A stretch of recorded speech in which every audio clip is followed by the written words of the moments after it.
আমার সঙ্গে আজকে যিনি রয়েছেন, শুরুতে তার সঙ্গে আপনাদের একটু পরিচয় করিয়ে দিতে চাই, যেটা অনুষ্ঠানের নিয়ম। কথা না বাড়িয়ে আমি তার সঙ্গে আপনাদের পরিচয় করিয়ে দিচ্ছি। আপনার নামটা একটু বলেন। আমার নাম শিমু। শিমু। শিমু, বয়স কত আপনার? আমার বয়স 35। 35 বছর বয়স। আপনি আমার এই অনুষ্ঠান অনেক দিন যাবৎ শুনছেন, প্রায় 5-6 বছর যাবৎ শুনছেন নিয়মিত। যখন একেবারে প্রথম দিকে শুনতেন তখন কি ভাবতেন যে এই অনুষ্ঠানে একদিন আপনি অতিথি হবেন? না, এটা ভাবতাম না। শুনতে ভালো লাগতো তাই শুনতাম। রাইট। এবং মজার কিছু ঘটনা আছে ওনার অনুষ্ঠান শোনার, যেটা আমি অনুষ্ঠানটা শুরুর আগে ওনার কাছ থেকে শুনছিলাম। যাই হোক, সেটা আমি আপনাদের সঙ্গে শেয়ার না করে ওনাকে বরং ফ্লোর দিতে চাই। আমি আপনাকে বলবো যে একেবারে আরামসে গল্প করবেন আপনি, একেবারে নিজের বাড়িতে যেভাবে মানুষ গল্প করে, নিজের জীবনের ঘটনাগুলো বলে, দিল খুলে মন খুলে কথাগুলো বলবেন, ঠিক আছে? জি, শুরু করুন আপনি, ছোটবেলা থেকে যেখান থেকে মনে পড়ে। আমার ফ্যামিলিতে হচ্ছে আমরা 4 ভাই 4 বোন। আমার আব্বু হচ্ছে বিজনেস করতো। জন্ম জেলা কোথায় আপনার? আমার জন্ম জেলা পিরোজপুর জেলা, মঠবাড়িয়া থানা। আচ্ছা আচ্ছা, ওকে। বাবা বিজনেস করতো ছোটবেলাতে, দেখেছেন আপনি। আচ্ছা, ভাই বোন আপনারা? আমরা 8 ভাই বোন। আপনার পজিশন? আমার বড় হচ্ছে 2 ভাই 1 বোন। বড় 2 ভাই 1 বোন, আপনি 4 নাম্বার? জি, আমি 4 নাম্বার। আচ্ছা, বলেন।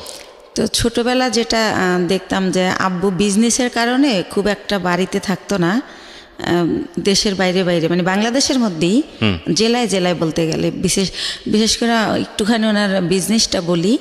ওই যে কাঠের বিজনেস ছিল, বড় বড় গাছ কেটে মানুষ দিয়ে কাটে আর কি, ওইগুলা টলার ভরে 4-5টা টলার 300 মণি 400 মণি ওইটা ঢাকায় নিয়ে আসা হতো। আচ্ছা, ঢাকায় আসা কাঠপট্টিতে ওটা দিত।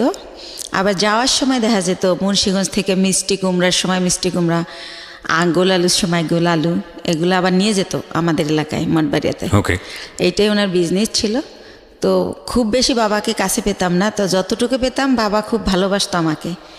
কিন্তু আমি জানি না কেন আমার মাঝে মাঝে মনে হতো যে আমি মনে হয় আমার আম্মুর মেয়ে না। আমার আম্মু আমি স্কুলে যাই সেটা চাইতো না। আমি সকালবেলা মাদ্রাসায় যেতাম পড়তে, আমার খুব ভালো লাগতো। আমার আম্মু সেটাও পছন্দ করতো না। কিন্তু আমার বড় যে ভাই বোন ছিল তারা ঠিকই স্কুলে যেত, পড়াশোনা করতো, তাদের জন্য বাসায় টিচার রেখে দেওয়া হতো। কিন্তু আমার বেলা সেটা হতো না। তো তারপরে আমি কিছু অফ করিনি। আমি সে মাদ্রাসায় যেতাম, আরবি পড়তাম, নামাজ পড়তাম। আমি 7 বছর বয়সের কথা বলতেছি, তখনই আমি নামাজ পড়ি। তারপরে পড়াশোনা করি। আমাদের বাড়িটা একটু বলি। আমার বাড়িটাকে সবাই বলে বড় বাড়ি, মানে খুব বংশীয় একটা পরিবার আমাদের। আমার এক দাদা ছিলেন কারিয়ানা পাস, সেজন্য সবাই বলতো কারি সাহেব ওনাকে, উনি চাচাতো দাদা। আর সে কারণেই আমাদের বাড়িতে একটা মসজিদ আছে। এই যে চ্যানেল আইতে রোজার সময় যে মসজিদের কারুকার্য দেখায়, সেখানে আমাদের মসজিদটা সারা বাংলাদেশের মধ্যে নাকি বিশ্বের মধ্যে, আমার এটা মনে নেই, পেপার আসছিল 10 নম্বর স্থান। এটা কি আপনাদের পারিবারিক মসজিদ? পারিবারিক মসজিদ, ছোট্ট একটা মসজিদ, বাট তার কারুকার্য আনকমন, অনেক আগের। সে কারণে এটা এভাবে হাইলাইট দেখানো হয়েছে। জি। তারপরে প্রাইমারি স্কুল আমাদের বাড়ির উপরেই। তো ওই স্কুলে আবার টিচার আমার ফুফুরাই, এরকম গভর্নমেন্ট স্কুল এটা।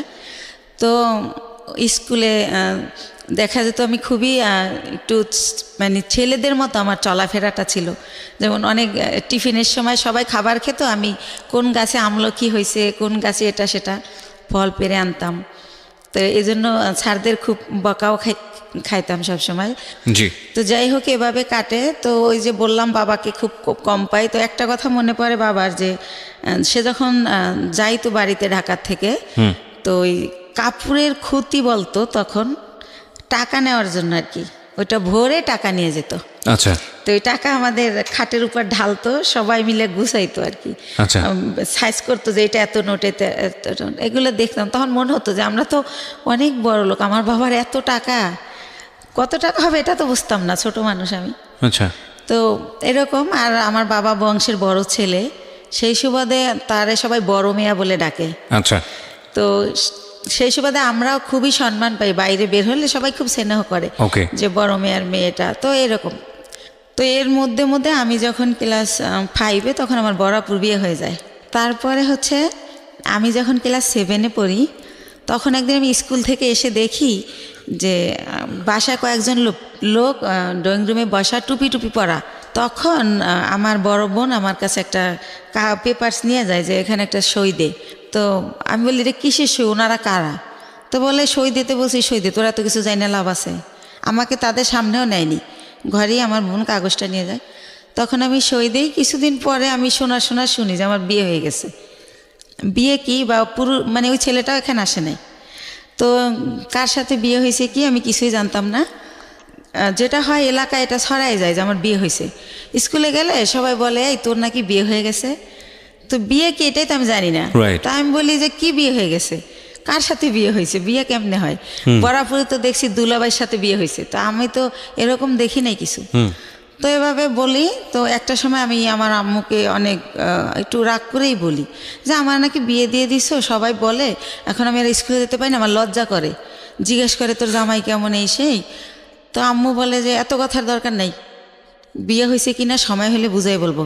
তখন আপনি কোন ক্লাসে পড়েন? ক্লাস 7-এ উঠছি। ক্লাস 7-এ পড়েন, আচ্ছা। ছোটবেলা। তো এটা আপনাকে কিছুই বলা হয়নি, শুধু বলছে সিগনেচার করো? এরকম কিছুই হয় না, শুধু সিগনেচার। ধর্মীয় বিধান মতে এটা বিয়ে না, মানে আপনারা যদি বিয়েটাকে যদি আপনারা ধর্মীয় বিধানের জায়গা থেকে বলেন, আমাদের ধর্ম অনুসারে এটা বিয়ে হয়নি। এটা আমি ক্ষুদ্র জ্ঞানে বলছি, কিন্তু এটার মধ্যে যদি কোনো সীমাবদ্ধতা থাকে সেটার জন্য আমি ক্ষমা চেয়ে নিচ্ছি। বিশেষ করে এটার ব্যাপারে ভালো বলতে পারবেন যারা ইসলামিক স্কলার তারা। আর রিলিজিয়নের জায়গার বাইরে এসে যদি আমরা লিগ্যাল জায়গা থেকে বলি তাহলে এটা একটা মারাত্মক রকমের অন্যায়, এবং লিগ্যাল জায়গা থেকে তো এটা বিয়ে হওয়ার প্রশ্নই ওঠে না। তো সেই জায়গাটা থেকে মেয়েটা যদি ক্লেইম করে যে আমার সাথে এরকম আচরণ করা হয়েছে, তাহলে পরিবারের প্রত্যেকটা সদস্য ফেঁসে যাবেন, আইনগতভাবে ফেঁসে যাবেন। এবং এই কথাগুলো আমি এই কারণেই বলছি যে বাংলাদেশের এখনও এই ধরনের ঘটনা ঘটে।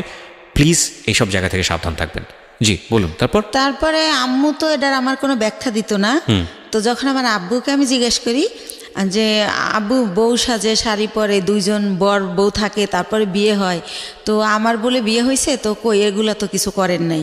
তখন আব্বু বলে যে নাবালক যদি হয় মেয়ে, সেই ক্ষেত্রে গার্জিয়ানরাই সব, তুমি তো নাবালক, সেজন্য তোমার এগুলো হয়নি, বড় হও তখন এরকমভাবে আবার অনুষ্ঠান করবো আমরা।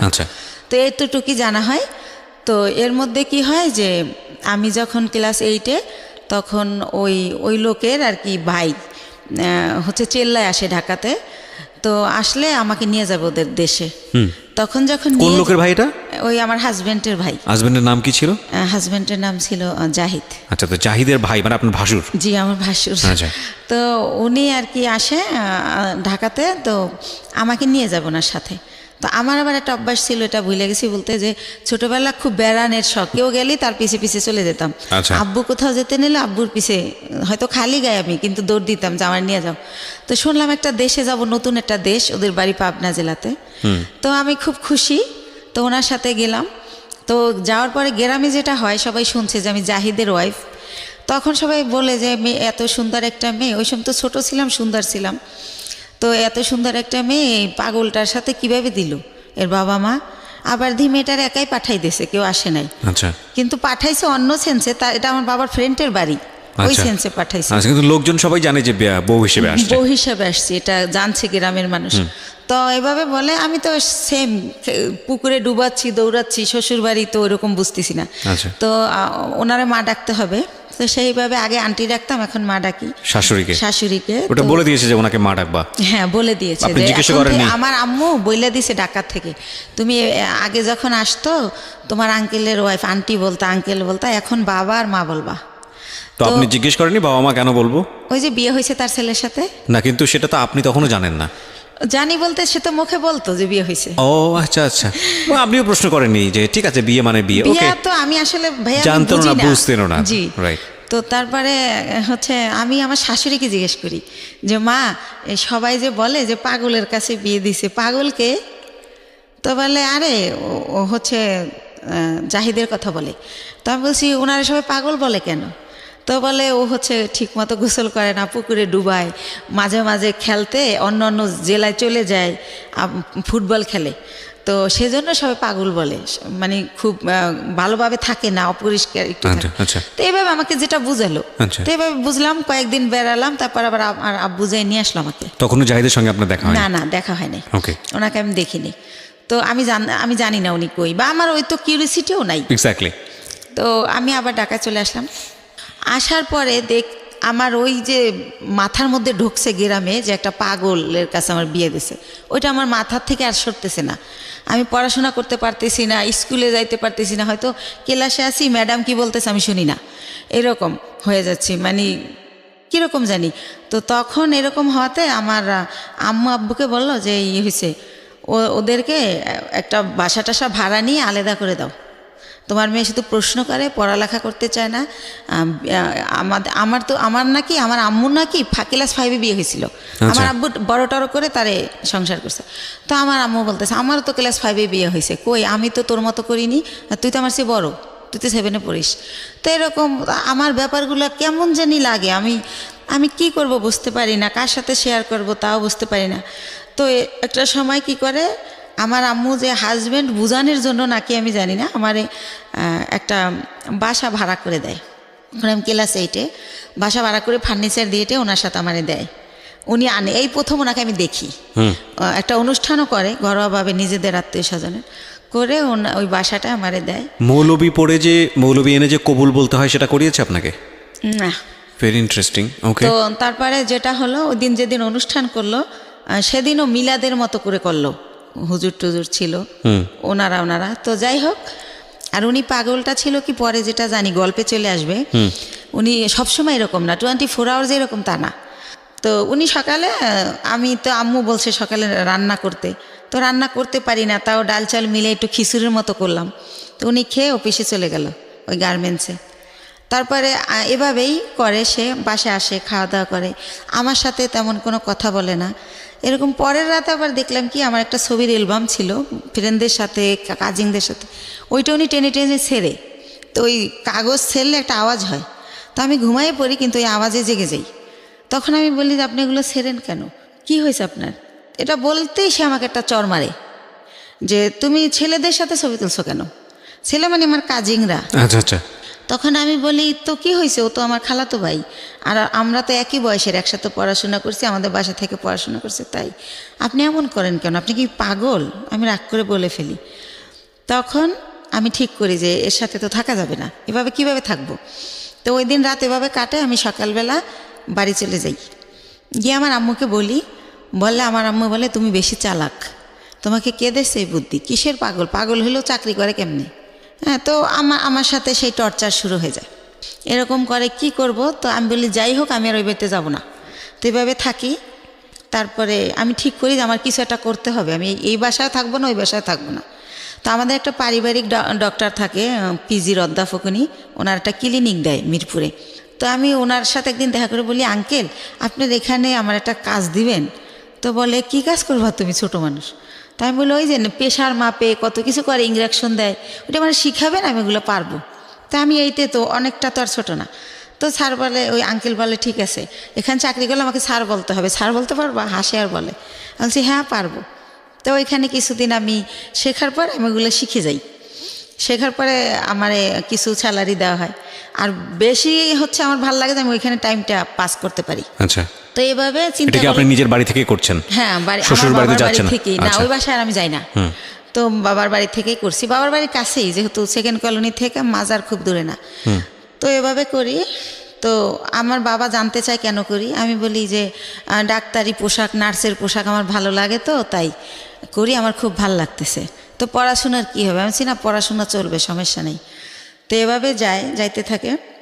তো ওই লোকটা একেবারে অসুস্থ হয়ে পড়ে একটা সময়, মানে জাহিদ। আচ্ছা, আপনার হাজবেন্ড? হ্যাঁ, অসুস্থ হয়ে পড়লে ওনাকে অনেক জায়গায় ডাক্তার দেখানোর পর লাস্টে ওই ক্লিনিকেই ভর্তি করে আঙ্কেলের। ভর্তি করলে জিজ্ঞাসা করে আঙ্কেল যে এটা কে, তখন বলে যে আমার হাজবেন্ড, মানে যার অধীনে আপনি চাকরি করছেন? জি জি। ওকে। তো আঙ্কেলের ক্লিনিক, আঙ্কেল ওটার মালিক আর কি। তো বলে যে ওর হাজবেন্ড। তো আঙ্কেল অবাক হয়ে যায় যে ওর আবার বিয়ে হলো কবে, আমি জানলাম না, আর এতটুকু মেয়ে বিয়ে দিয়ে দিয়েছেন, কি করছেন, এই সেই আম্মুকে অনেক প্রশ্ন করে। তো তারপরে বলতেছে উনি আবার আমার চেয়ে তো অনেক সিনিয়র, 12-14 বছরের বড়, জাহিদ। জি। তো এই জায়গাটায় হচ্ছে আঙ্কেল আমার বাবা মাকে অনেক রাগই করে, যেহেতু পারিবারিক ডক্টর, সেভাবে একটা তাদের ভালো রিলেশন। তখন আমাকে সেই বলে যে তুমি হচ্ছে পরীক্ষা দিবা, স্কুল করতে হবে না, তুমি কাজ শেখো, তোমার ভবিষ্যৎ তুমি করো, এর কন্ডিশন ভালো না, এ কোন সময় কি হয়ে যায় বলা যায় না, স্যার আমাকে বলে। তখন আমি স্যার ডাকা শুরু করি যখন আমি ওখানে জব শুরু করি।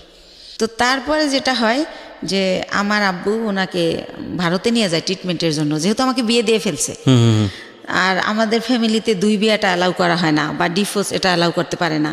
ওই যে বললাম আমার দাদা কারিয়ানা পাস। তো ওইখানে গেলে ওনার ধরা পড়ে যে ওনার বুকের একটা হাড় ভাঙা, ওনার এই মাথার কিছু রক, ছোট ছোট রক ড্যামেজ। তো এইভাবে অনেক কিছুই ধরা পড়ে যায় বাবার কাছে। তো বাবা আয়সা যখন আমার শ্বশুরের মধ্যে মারা যায়, তো শাশুড়িকে প্রশ্ন করে যে আপনার ছেলে এত দিক দিয়ে ড্যামেজ, তারপর আমার মেয়েটাকে কেন নিলেন? আমার এত সুন্দর মেয়েটা হরিণের মতো দৌড়াতো, সেই মেয়েটাকে এরকম করলেন, এখন কি করব আমি? আর ওখানে ডক্টর বলেই দিয়েছে যে এ সম্পূর্ণ সুস্থ হবে না, কিছুদিন ভালো থাকবে, আবার এটা হবেই, এটা সম্পূর্ণ সুস্থ হওয়ার মতো না। আচ্ছা। তো এভাবে নিয়ে আসে। তো এগুলো যখন আম্মুকে আমার আব্বু বলে, তখন আমি শুনতে পারি আড়াল থেকে।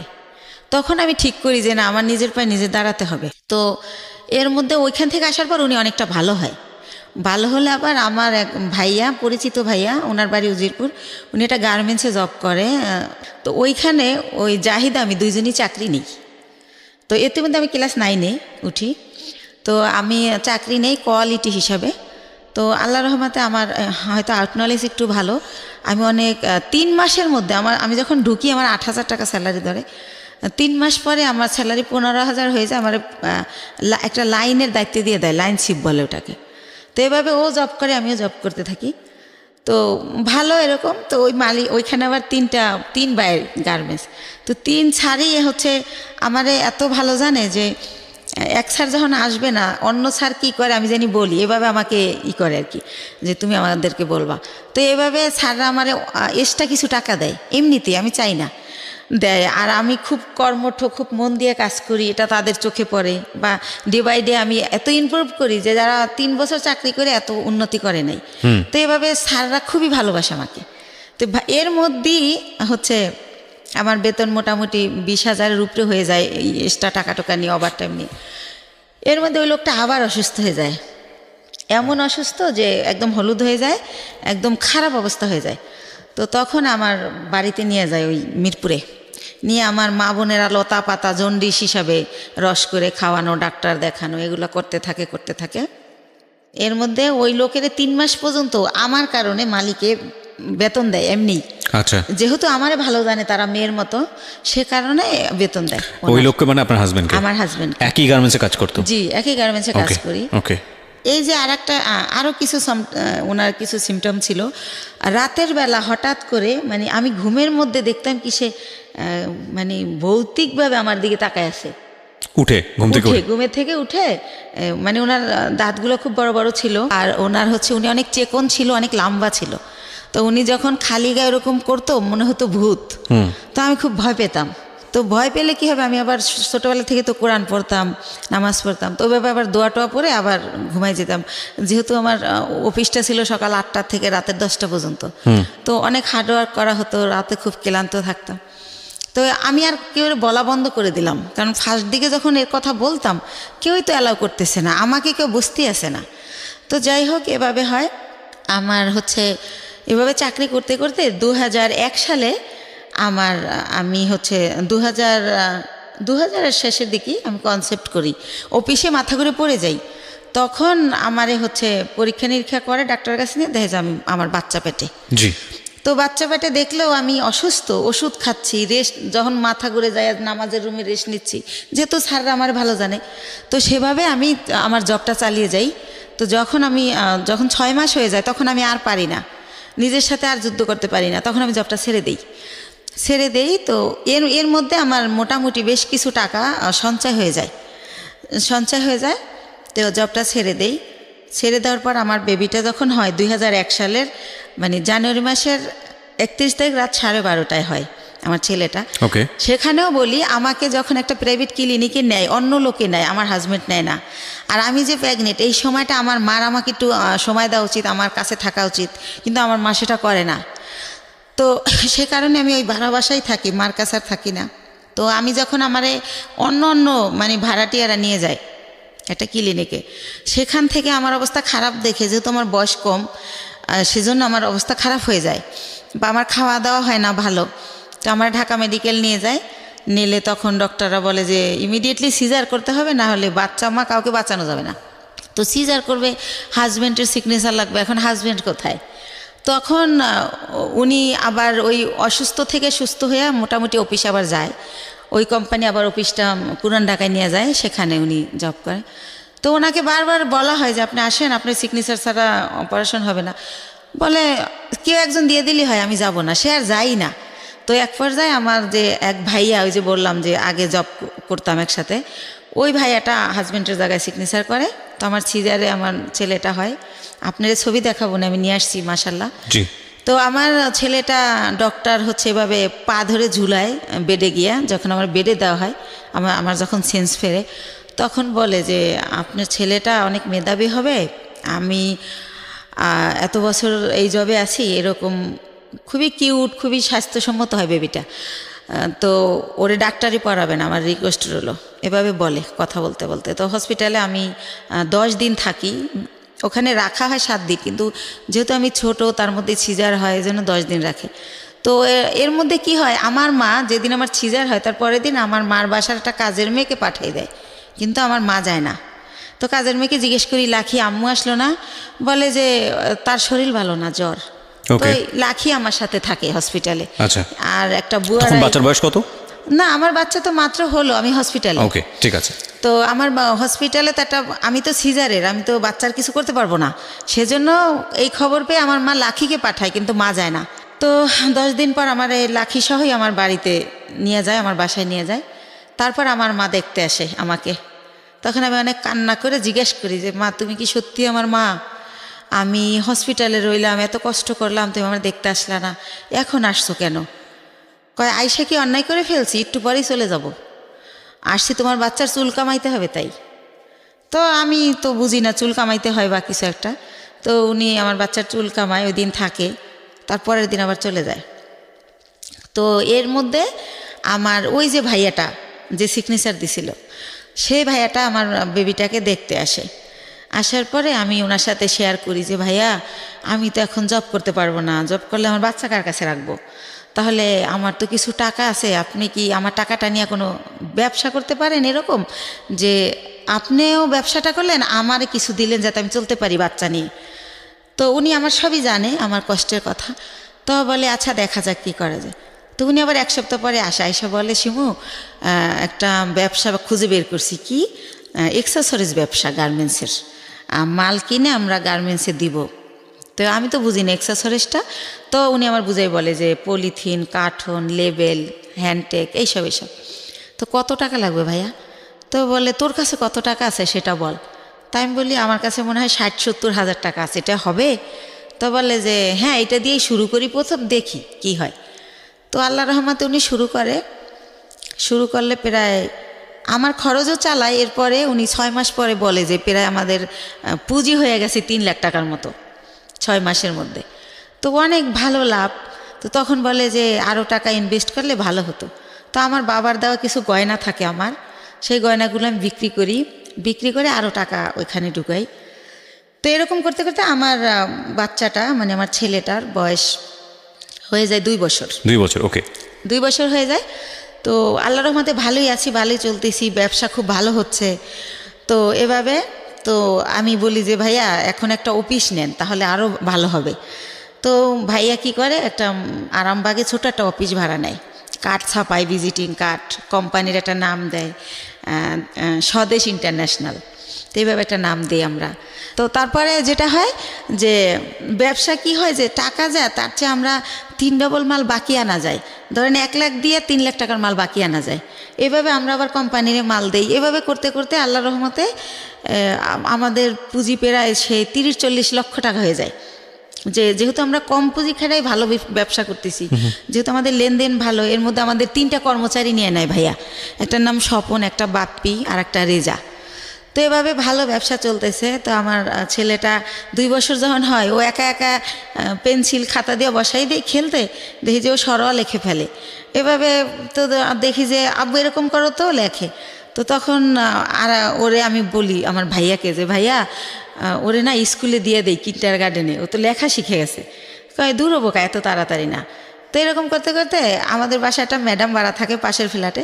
তো ম্যাডামকে বলি, ম্যাডাম কয় ওর পরীক্ষা দেওয়া লাগবে না, এমনি নিয়ে যায় নাইসেন, ভালো হবে, এতে ওর শেখা হলো, সামনের বছর ভর্তি করবেন।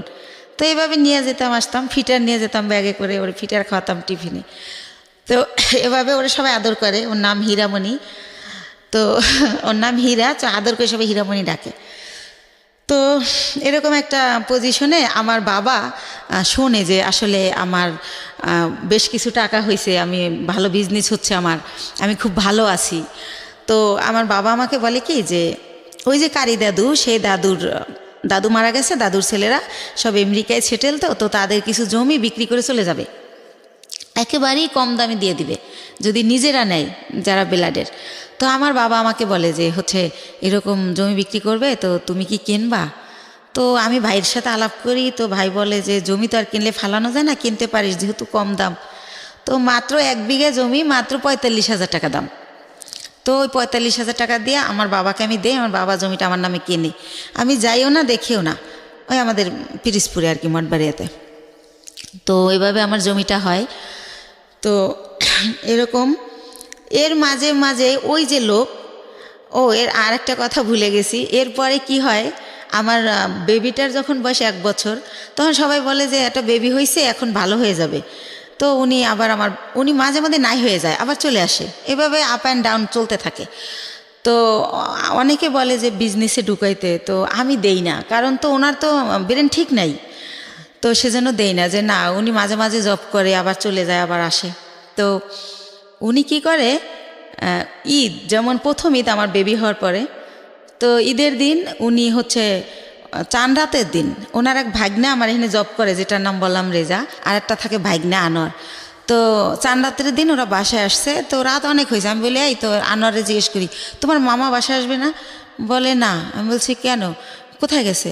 কয় ওনার এক ফ্রেন্ড আসছিল কুমিল্লা থেকে, সম্ভবত উনি কুমিল্লা চলে গেছে।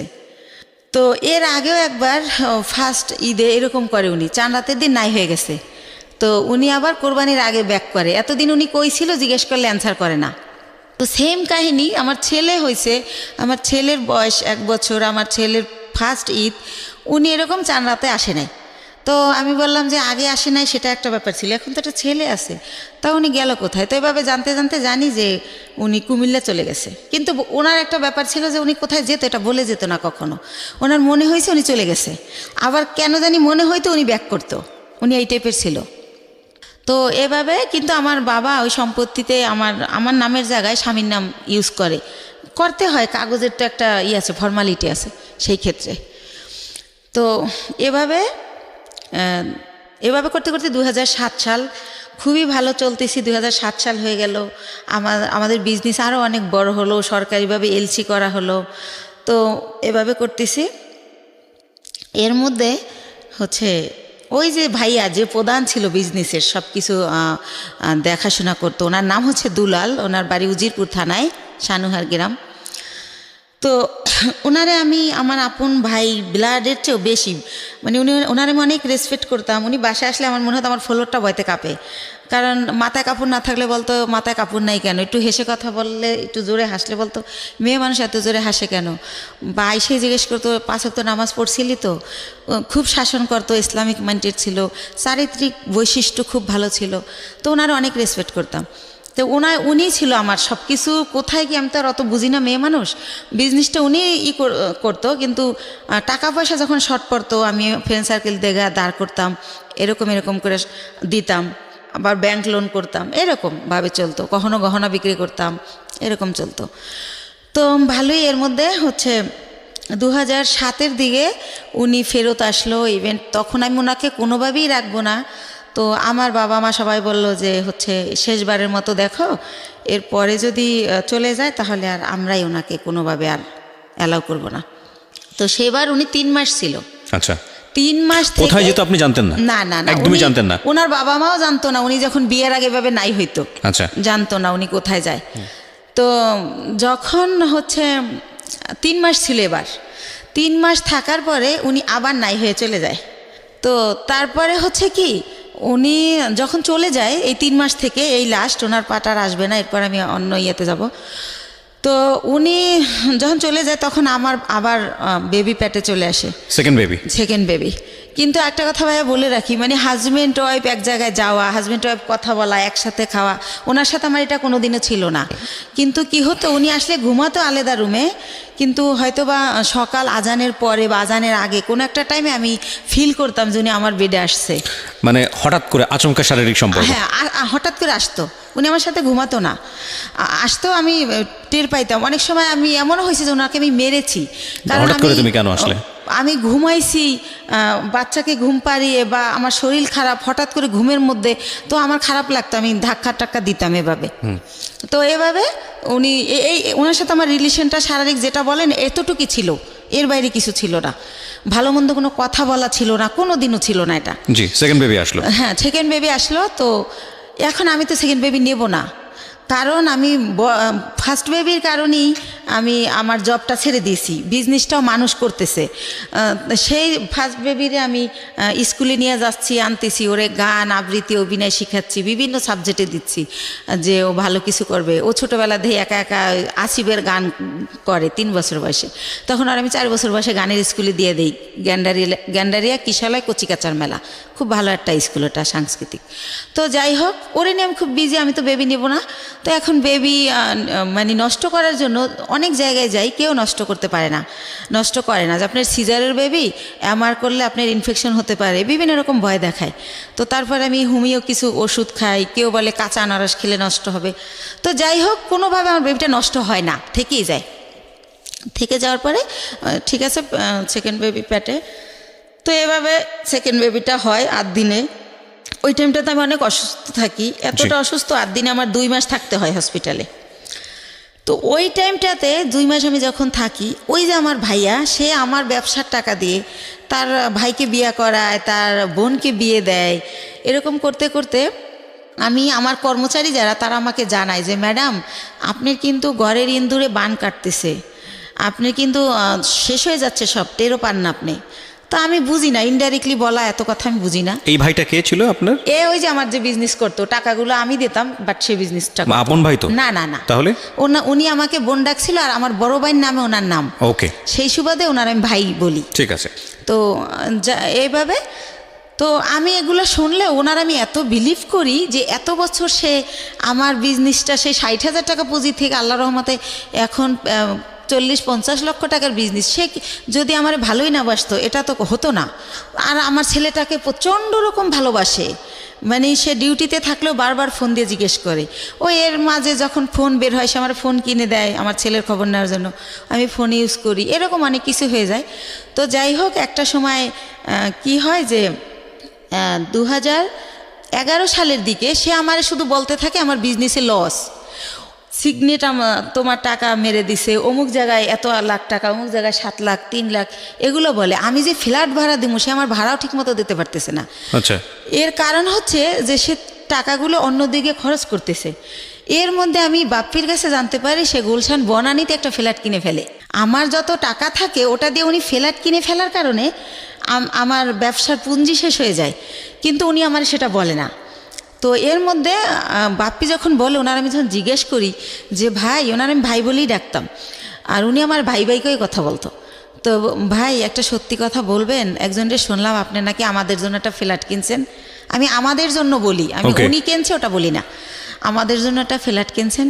তখন হাসে আর কয়, এই গুলশান একটা ফ্ল্যাটের দাম জানিস? কিসের ফ্ল্যাট কিনছি গুলশানে? তুই ভুল শুনছিস। তো এর মধ্যে আবার সে আমার একটা সান্ত্বনা দিল যে রিভার ভিউতে 6 শতক জমি কিনছি তোর আর আমার নামে। হয়তো ওইটা কেউ শুনছে, বাপ্পিরে বলছিলাম, মনে হয় বাপ্পি তোরে ওইটা উল্টাভাবে বলছে। তো আমি ভাইয়ের কথাই বিশ্বাস করলাম, বাপ্পির কথা আর বিশ্বাস করলাম না। বাপ্পি আমাদের শুরু থেকেই কর্মচারী। তো যাই হোক, এভাবে 12 সালে দেখি যে আমার হচ্ছে মানে এমন অবস্থা হয়ে যাচ্ছে, সে 2-3 মাসের ভাড়া একসাথে দিচ্ছে। তারপরে সে হঠাৎ করে বলল যে আমি তো দেশে যাব, আমার বাড়িতে একটু কাজ আছে, জমি জমার ব্যাপারে, আমি 2 দিনের পর চলে আসব। সে বাড়ি গিয়ে 22 দিন হয়ে গেছে যখন সে আসে না। আর আমি ফোন দিলি বলে এই তো ভাই কাইলে আসবো, পরশু আসবো, এরকম করে। এদিকে কর্মচারীরা বলে যে যাদের থেকে আমরা মাল বাকি আনি ওরা টাকার জন্য তাগেদা দিচ্ছে, আবার আমরা যেখানে টাকা পাবো সেখানে ওরা গেলে টাকা দিচ্ছে না, যে টাকা তো দেবো দুলালের কাছে। তো এভাবে আমি একদিন অনেক কান্নাকাটি করি, ভাই আপনি আসেন না কেন, এরকম এরকম অনেক কিছু বলি। এর মাঝে আমাদের ডিএসএস একটা অফিস নেয়, ওই অফিসটা ছেড়ে আরামবাগেরটা। তো আরামবাগেরটা আমি চিনতাম, ডিএসএস অফিসে আমি কোনো দিন আসি নাই, কারণ যেহেতু ছেলেদের কাজ কারবার সবাই পুরুষ মানুষ, ভাই চাইতো না যে আমি আসি, তো আমি আসতাম না। তো আমি অনেক কান্নাকাটি করি যে ভাই আমার কি সব কিছু শেষ হয়ে গেল, আমার স্বামী দিয়ে আমি সুখ পাইলাম না, আমি চিন্তা করছিলাম আমার ছেলেটাকে আমি মানুষ করব, আপনি তো সবই জানেন আমার জীবনের, এখন আপনি কোথায় গিয়ে লুকাই রয়েছেন, আমার কি হবে এখন, আমি কোথায় যেয়ে দাঁড়াবো। তো এভাবে অনেক কান্নাকাটি করার পরে বলে কি যে আচ্ছা ঠিক আছে আমি 2 দিন পর আসতেছি। এরকম করতে করতে সে 1 মাস থাকে। 1 মাস থাকার পর আমি জানতে পারি যে সে বিয়ে করছে দেশে, সেজন্য সে আসে না। তো সে 1 মাস পরে সে বউ নিয়ে এসে ওই গুলশান ফ্ল্যাট কমপ্লিট হয় নাই দেখে সে লেট করতেছিল বাড়িতে। তো যখন সে নিউজ পায় যে ফ্ল্যাট কমপ্লিট, তখন সে বউ নিয়ে ওই ফ্ল্যাটে ওঠে, কিন্তু টাকা কিন্তু তার একটা পয়সাও ছিল না, টোটাল টাকাই কিন্তু আমার ছিল। জি। সে ওঠার পরে আমি ওইটাও বাপ্পির কাছে জানি।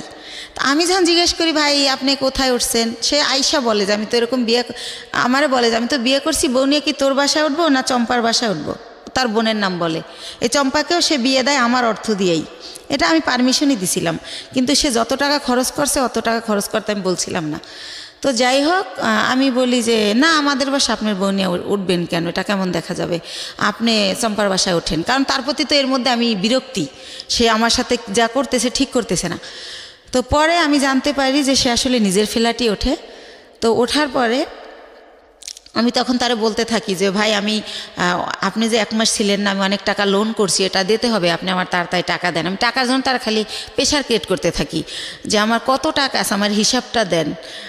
তো আরেকটা কথা বলে রাখি, সে আমার একটাবার বলে কি ডিএসএস অফিস নেওয়ার আগে যে 20 লক্ষ টাকা না দেখাইলে গভর্নমেন্ট আমাদের এলসি করতে দিবে না। তো সেই ক্ষেত্রে আমাদের তো এখন 20 লক্ষ টাকা নাই ব্যাংকে, মনে হয় 10 লাখ টাকার মতো আছে। তো ব্যাংকে সেতে চম্পার একটা অ্যাকাউন্ট আছে, ওর 10 লাখ টাকা আছে, তা আমাদের টাকাটা ওর অ্যাকাউন্টে ওরে দিয়ে জমা দেওয়াই, তাহলে 20 লাখ টাকা দেখাইলে আমাদের এলসি দেবে, তাহলে আমাদের ব্যবসাটা অনেক বড় হবে, আমাদের খুব রিসেন্টলি তোদের আমি ঢাকায় ফ্ল্যাট কিনে দেবো, এইভাবে বলে।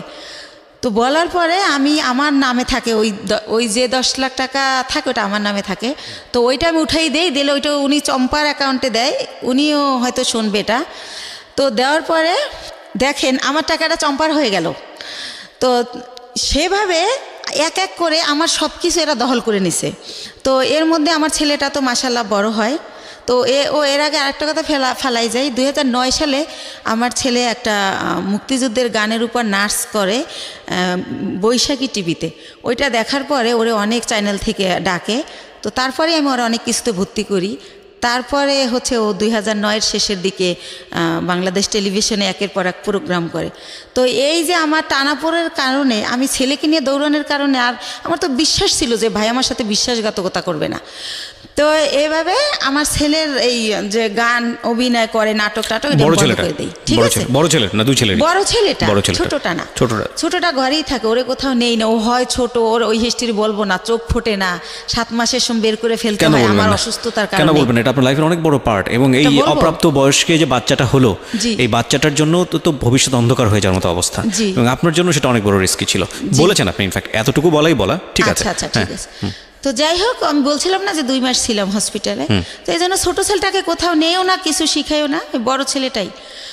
তো এর মধ্যে হচ্ছে যেটা হয় যে আমি এখন 2 ছেলে নিয়ে কি করব। এর মধ্যে 8 সালের পরে আমার স্বামীর সাথে টোটালি আমার আর মানে কোনো খোঁজ কেউ দিতে চাইলে আমি নেই না, বা আমি এমন জায়গায় বাসা ভাড়া নেই যে সে জানি নাচে নেই, কারণ তার যে সিমটম এগুলো যেন আমার ছেলেরা না দেখে, আমার ছেলেরা জানি ভালোভাবে মানুষ হয়, আমি ওদেরকে মানুষ করব।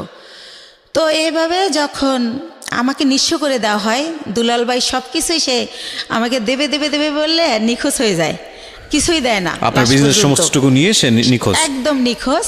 সব কিছু যখন নেওয়া শেষ, যতদিন বাকি ছিল ততদিন আমাকে আশা দিত যে এই তো সামনের মাসে তোরে 7 লাখ টাকা দিতেছি, এভাবে আশা দিত, তা 3 লাখ টাকা দিতেছি। পরবর্তীতে আর আমার কিছুই দেয় না, সে নাই হয়ে যায়। তো তখন আমি মেন্টালি এতটা ডিজাস্টেড হয়ে যাই, আমি পাগল হয়ে যাই টোটালি। আমি রাস্তায় রাস্তায় শুধু শুধু হাঁটি। আমি সেই গ্যান্ডারের থেকে বুদ্ধিজীবী শহীদ মিনার যে 34 মাস দুপুরবেলা রৌদ্রে আকাশের দিক তাকায় কান্না করি আর আল্লাহর সাথে কথা বলি, আকাশের সাথে কথা বলি যে আল্লাহ তুমি বিচার করো, আল্লাহ আমার অপরাধটা কি, আমার বাবা মামার দিকে তাকাইলো না, আমি অনেক কষ্ট করে একটা বিজনেস করলাম, একজনের বিশ্বাস করলাম, সে এটা করলো, আমার স্বামী এটা করলো, আমার অপরাধটা কি, মানে এটা আমি কারে জিজ্ঞেস করবো পাই না, তো আমি আকাশের কাছে জিজ্ঞেস করি, আকাশের দিক তাকাই তাকাই কান্না করি আর বলি। তো এই টাইমটাতে আমি ভাইয়া 3টা মাস আমি শুধু ওর স্যালাইন খেয়ে বেঁচে থাকি। মানে যখন দেখি আমি আর পারি না তখন একটা স্যালাইন গোলাই আর খাই। আমার ব্যাগে সবসময় পানি থাকে 1/2 লিটার আর স্যালাইন থাকে 4-5টা। তো এভাবে আমি 3টা মাস আমার মনে আছে আমি ভাতের আহার গেলতে পারি না। আমার কি হলো, আমার কি হবে, আমি নিঃস্ব হয়ে গেলাম।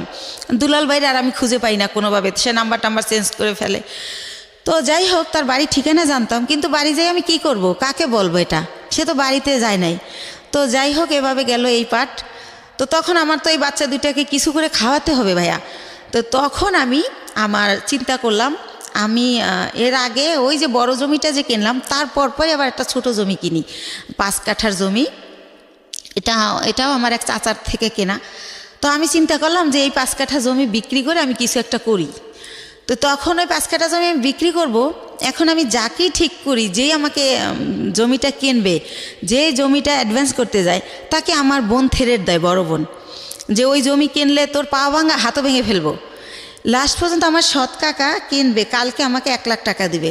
আজ রাত 12টার সময় আমার কাকার নামে একটা মিথ্যা মামলা দিয়ে তাকে অ্যারেস্ট করানো হয়। তো এটা কেন করানো হয় আমি কোনোভাবে জানতে পারি না। তো একজনের কাছে জিজ্ঞেস করি, আমার বাবা মার কাছে জিজ্ঞেস করলে তারাও বলে না, তারা বলে আমরা জানি না। তো তখন শুনতে পারি যে জমি আমার বোন কিনবে, বাইরে বেচতে দেবে না সেজন্য। তো তখন আমি বাধ্য হয়ে আমার মাকে বলাই যে তাহলে বরাপারে বলো আমার জমিটা কিনতে। তো এর মধ্যে আমি শর্টকাট খুলে একটুখানি বলি, আমার বড় দুলাভাই বাংলাদেশের 20 জন ধনীর একজন, উনি বিশাল বড় লোক।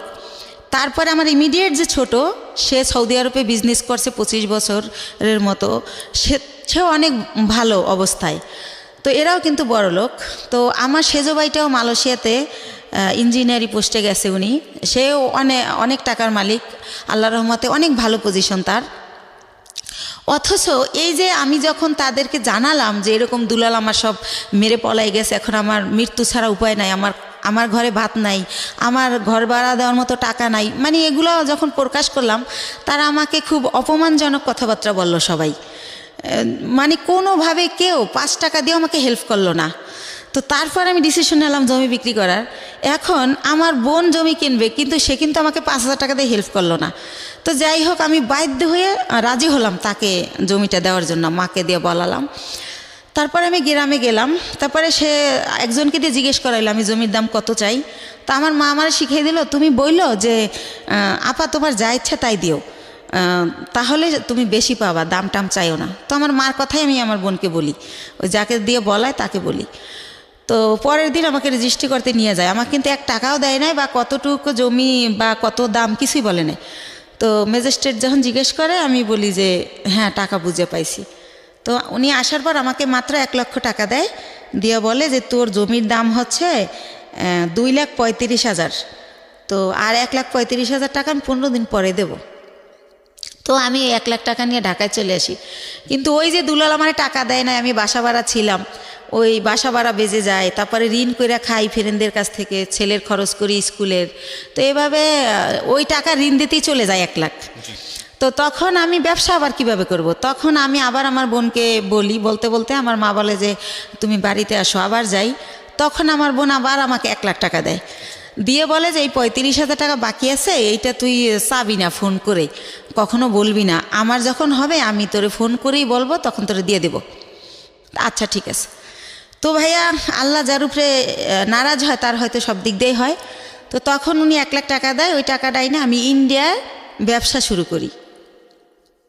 তো ব্যবসা শুরু করি ইন্ডিয়ার কসমেটিকের ব্যবসা, কয়েকজন আপার সাথে পরিচয় হয়, তাদের সাথে যাতায়াত করি, এভাবে চলতেছি। হঠাৎ করে আমার ব্যাক পেন শুরু হয়, আমি উঠতে পারি না, বসতে পারি না, খুব যন্ত্রণা। তো বাংলাদেশে যখন ডাক্তার দেখাতে দেখাতে পরীক্ষা নিরীক্ষার পর যেটা বলে যে আমার একটা কিডনি ড্যামেজ হয়ে গেছে। ওহো। তো একটা কিডনি ড্যামেজ কত সালের ঘটনা এটা? কত সালের ঘটনা এটা? হচ্ছে 13 সালের ঘটনা। 13 সালের ঘটনা। তো তখন তো আপনার জাহিদের সঙ্গে যোগাযোগ সম্পূর্ণ কোথায় আছে কি করছে কিছু জানি না। না, তো তখন আমার ড্যামেজ হয়ে গেল। তো আমার আত্মীয় স্বজনকে আমি ব্যাপারটা জানাই, মানুষ দিয়ে জানাই, কিন্তু ভাইয়া কষ্টের কথা হলো আমার এক সৎ ফুফুর ক্যান্সার হয়েছিল, তাকে কেমো দেওয়ার জন্য আমার বোন প্রতি মাসে তার কেমোর খরচটা দিত, কিন্তু বাইরের মানুষের দেয়, যে ওর মেয়ে বিয়ে হয় না, বিয়ে দিয়ে দেয়, যার যা লাগে দেয়, কিন্তু সে আমাকে কোনোভাবে হেল্প করলো না। হেল্প না করলে আমার যে পুঁজিটা ছিল ওইটা দিয়া আরেকটু বলি, তো বাংলাদেশে বলে ড্যামেজ হয়ে গেছে, তো আমার অনেকে বলে যে ইন্ডিয়ার ডাক্তার ভালো, ইন্ডিয়াতে দেখাও। তো ইন্ডিয়া দেবী শেঠি নামের একটা হসপিটাল মুকুন্দপুরে, সেখানে আমি দেখাই ডক্টর বুজুরিয়া, উনি কিডনি বিশেষজ্ঞ ছিলেন। তো উনি পরীক্ষা নিরীক্ষার পর বলে যে আপনার কিডনি ড্যামেজ হয় নাই, এটা মিথ্যা রিপোর্ট, আপনার কিডনি ছোট হয়ে গেছে, একটা কিডনি একটু ছোট হয়ে গেছে, আপনি বেশ কিছুদিন অনাহারে ছিলেন, খাবার দাবার খাইতেন না, সেই জায়গার থেকে এটা হয়েছে। তো আপনি ঠিকমতো খাবেন, পানি খাবেন, আর প্রস্রাবে ধরলে লেট করবেন না, আর ওষুধ দেয় 3 মাসের। তো 3 মাস ওষুধ খাওয়ার পরে আল্লাহর রহমতে মাত্র 2টা আইটেম ওষুধ দেয়, কিন্তু আমি 3 মাস পর আল্লাহর রহমতে ভালো হয়ে যাই। তো ভালো হয়ে যাই, এরপরে ওই যে 1 লাখ টাকা বাকি থাকে আমার বোনের কাছে, সেই 1 লাখ টাকাও তো আইনা এই যে চিকিৎসার কারণে প্রায় শেষ।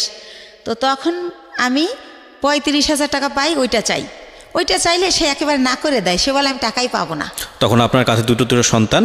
হ্যাঁ, এবং আমার কাঁধে 2টা সন্তান, ইভেন্ট আমার মা চাইলেই আমার চালাতে পারে, আমার মাকে আমার ভাইয়ারা টাকা দেয়, এবং সেও না করে দিয়েছে, সেও কোনোভাবে আমাকে হেল্প করে না। তারপরে সেই তো নিষেধ করছিল যে 35,000 টাকা চাবি না, আমি ইচ্ছা মতো দেব, অথচ আমি যখন 6 মাস পরে আমার চলতেছে না তখন চাই, তখন সে অস্বীকার করে। আর একটা কথা ভাইয়া, সে হচ্ছে বাইরে আমার এই জমিটা যারা কিনতে চাইছে তারা 5 লাখ টাকা দিতে চাইছে, 5 কাঠা 5 লাখ, কিন্তু আমার দিবে 2,35,000। তারপরও আবার এই 35,000 টাকা সে না স্বীকার জান। আমি বলি আপা তুমি তো মিথ্যা বলো না, মনে হয় ভুলে গেছো, মনে নাই, একটু মনে করে দেখো। সে আমারে অখাদ্য ভাষায় গালাগালি করে, ওই টাকাটা আর দিলই না। তো এইভাবে যায়। আর একটা কথা ভাইয়া, তারা মনে হয় নাম কেনে, শববরাতের পরে টেরাক বইরা গ্রামে গ্রামে কাপড় লুঙ্গি সবাইকে দেয় প্রতি বছর। তো আমি 2 বছর আগে, আমার ছেলে তো এবার দিল ইন্টার পরীক্ষা, তো ইন্টার যখন ও ফার্স্ট ইয়ারে ভর্তি করবো আরে, তো ওই যে আমি অসুস্থ ছিলাম, আমার অনেক অভাব, তো তখন আমি ওরে বলি যে আমার ছেলেরে ভর্তি করব কলেজে, ভর্তির তোরা এমনি বলি ডাইরেক্ট যে তোরা তো সবাই জাকাত দেস, নাইলে তোদের জাকাতের টাকা থেকে আমার কিছু টাকা দেয়, আমার ছেলেটারে ভর্তি করি। তো আমার 1 ভাই আর 2 বোনরে বলি।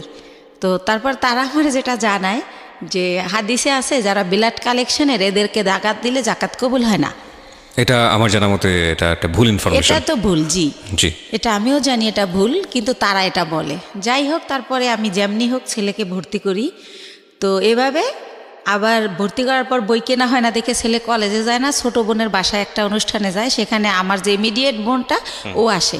তো ওরে বলে যে তুই কলেজ যাওয়া শুরু করছিস?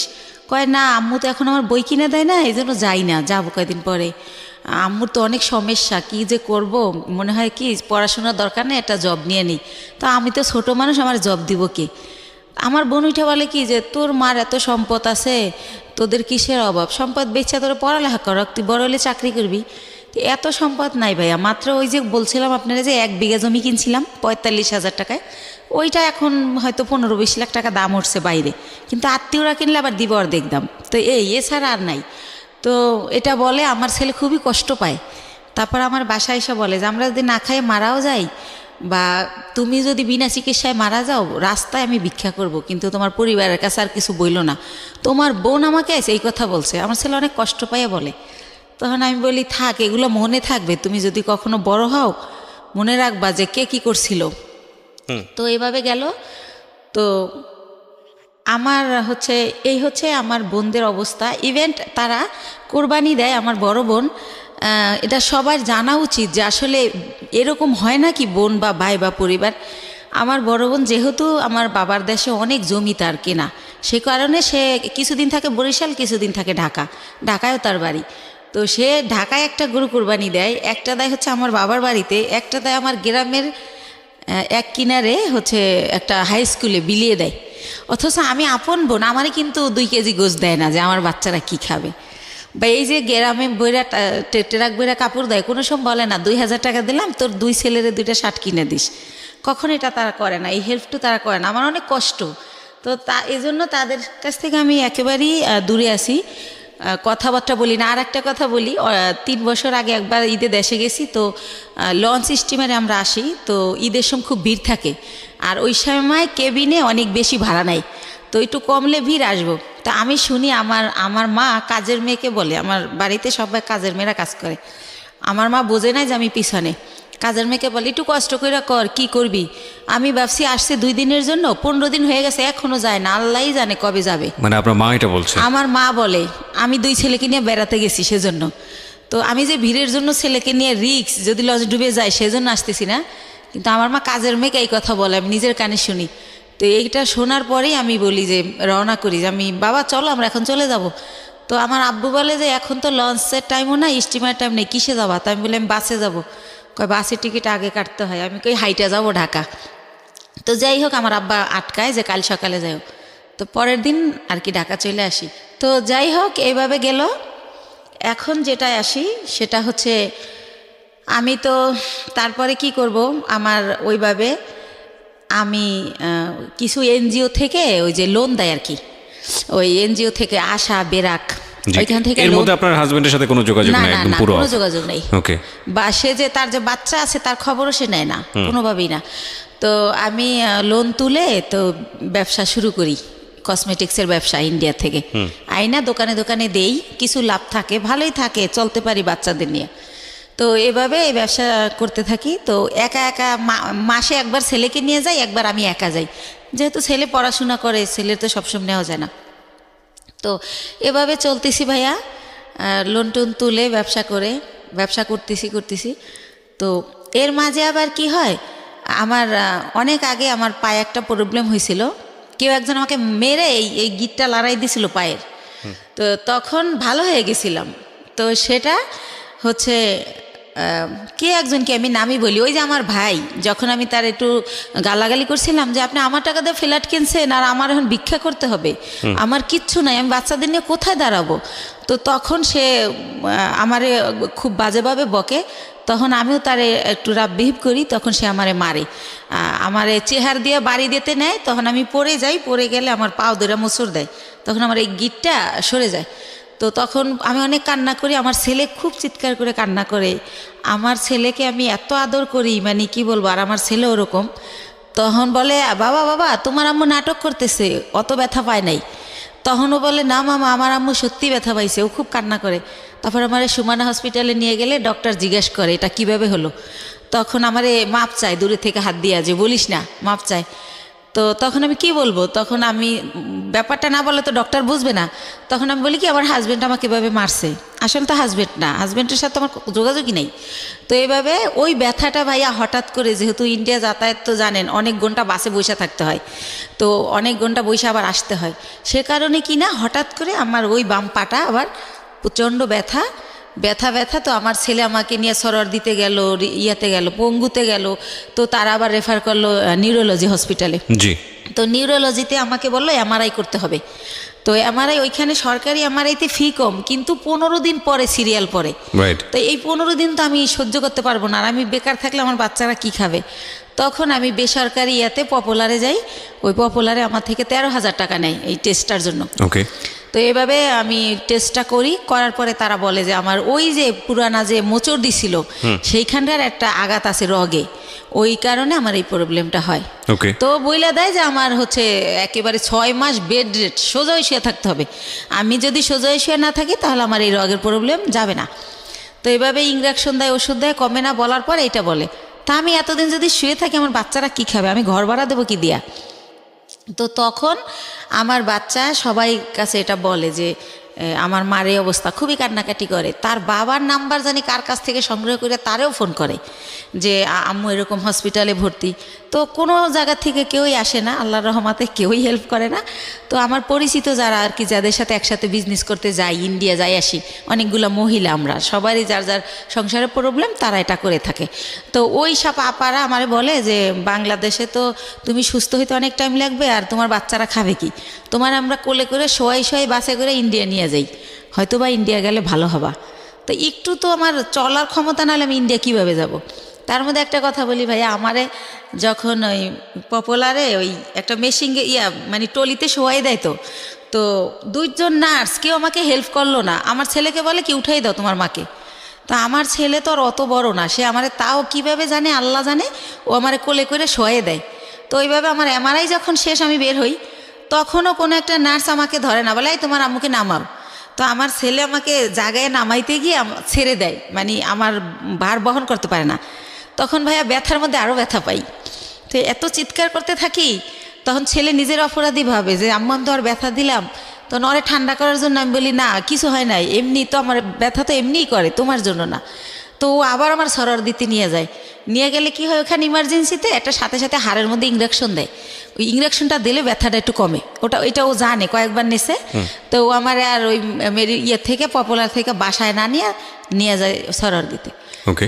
তো ওই দিন এইভাবে যাওয়ার সময় যাই, যে সিএনজিটা দিয়ে নিয়ে যায়, তো ওই সিএনজি ড্রাইভারকে আমার ছেলে বলে, যেহেতু আমার ছেলে ছোট মানুষ, আমার বাসা থাকে তখন লেক সিটি হাউজিংয়ে, এবলক রোড নাম্বার 1, ওই বাড়িতে থাকি। তো বলে কি যে আঙ্কেল আপনার গাড়ি কোন দিকের? তো বলে এই যে মোহাম্মদপুর 3 রাস্তার।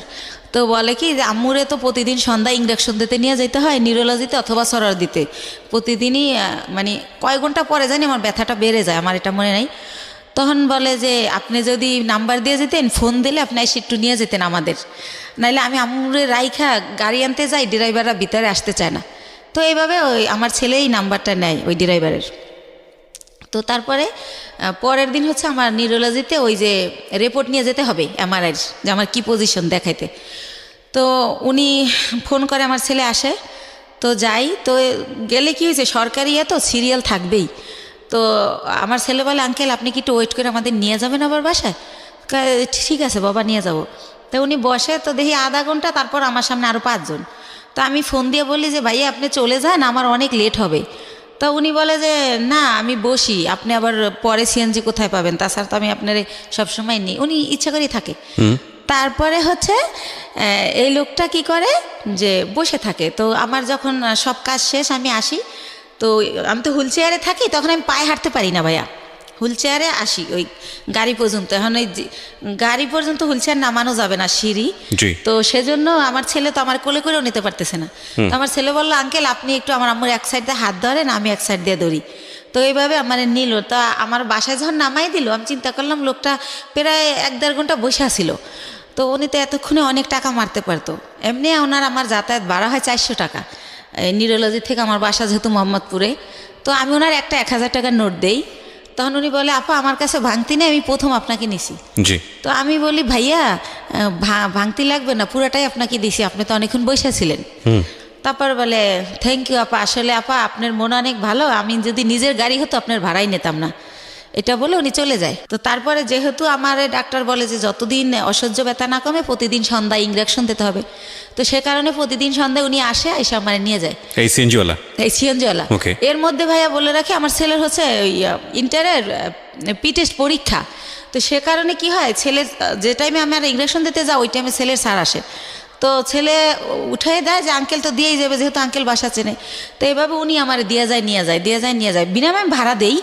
তো এইভাবে হয়। তো যখন একটু আমি মোটামুটি দাঁড়াতে পারি, তখন আমার ওই যে আপারা যাগোর সাথে ইন্ডিয়া যাই, তাদের সাথে আমি ইন্ডিয়া চলে যাই ওখানে আবার ডাক্তার দেখাই অর্থোপেডিক, ওনারা আমার কিছু দেয়, ওইখানে থেরাপি দেয়, তারপরে মেডিসিন দেয়। তো মোটামুটি আল্লাহর রহমতে আমি যাই, কিন্তু হুইল চেয়ারে বলতে গেলে আসার সময় আমি হাইটে আসতে পারি।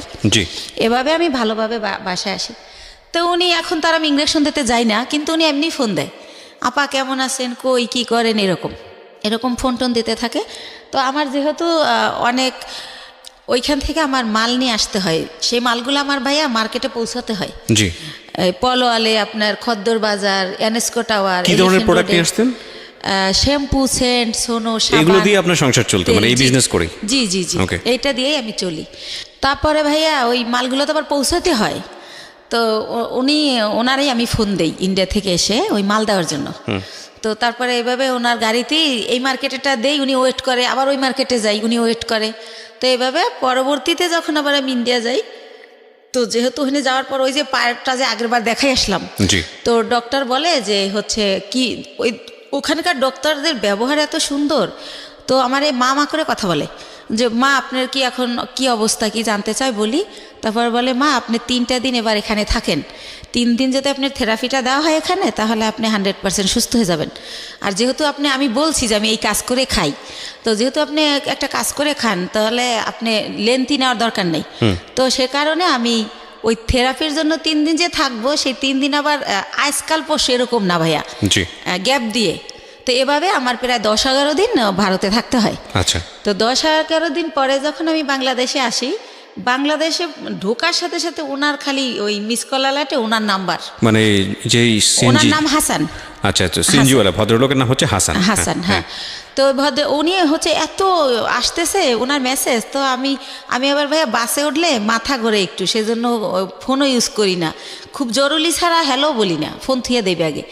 তো এত SMS, তারপর আমি একটু ব্যাক করলাম যে ভাইয়া এতবার ট্রাই করছেন কেন?